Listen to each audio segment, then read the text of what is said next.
صافا. الحمد لله. مرحبا بك. لا لا يخطيك. 100,000 مرحبا. الحمد لله. الله يخطيك الله يخطيك. بارك الله فيك. اذا بغيناك فقط تقربينا من اشنو وقع من صفر الحكم.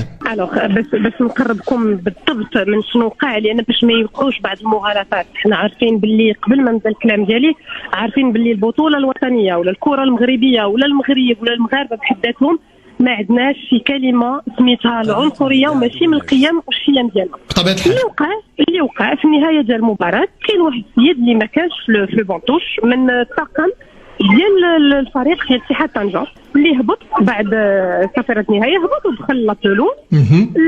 الكوتش موكوينا داخل هو يطلق له واحد الكلمه اللي عنصريه اللي ما غاديش نقدروا نقولوها. نعم ايفيكتيفمون لو كوتش ما فهمش، مي كان غادي معاه مرافق لو ستاف ميديكال، دونك سمعوه ما بقوا داك الاستفزاز باش يحسوا، مشاو كيجريو حتى هما كانت رياكسيون اشو من عندهم، مشاو كيجريو دفعوه وقعوا اشتباكات بين الطرفين. منين عرفوا شنو دخل وقعوا اشتباكات. هذا الشيء ما كانش كاع خاصو يكون ليه مكان. والغريب في الامر اللي كلشي استغرب ليه، لان البارح عارفين لا كونفيرونس دو بريس اللي كتسلي المباراه. نعم. تكلم الكوتش، تكلم بزاف ديال لي زيموسيون على هذا الشيء. الصحفيين بقاو فريمون ساكتين قدام هذا.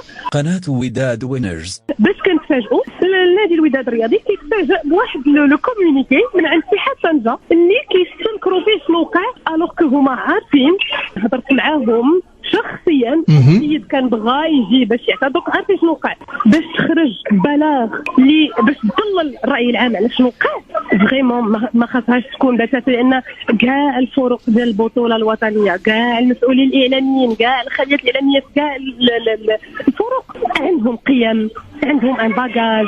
لان كره كتبقى كره القدم، ولكن باش نخلي ان كره القدم تغلب على القيم ديالي شويه خاصه. دونك اللي وقع فريمون هو هذا اللي وقع، هو السيناريو اللي وقع اليوم. واش كاين بعض الاجراءات اللي غتقوموا بها انتم كنادي الوداد؟ اكيد غادي تكون اجراءات. اولا خرجنا ببلاغ باش وضحنا الراي وجاوبنا الفريق ديال اتحاد طنجة على شنو وقع، لانهم عارفين شنو وقع. ومع ذلك خرجوا وحنا غادي نداروا بيان سور. انتم عارفين هاد لي سيركونستانس كنراسلوا الجهات المسؤوله، لان ما خصهاش تدور مرور الكرام. علاش؟ لان ما كانش اشتباك بالايدي وداز.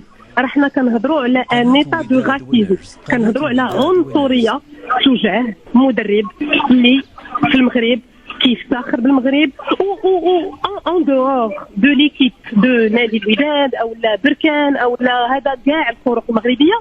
ما خص يكون تصرفات عنصريه سور لو تيريتوار ماروكان اي سور لا بلوز ماروكان. السلام عليكم. لا تنسوا الاعجاب بالفيديو والاشتراك في القناه تشجيعا لنا لنستمر بنشر المزيد إن شاء الله.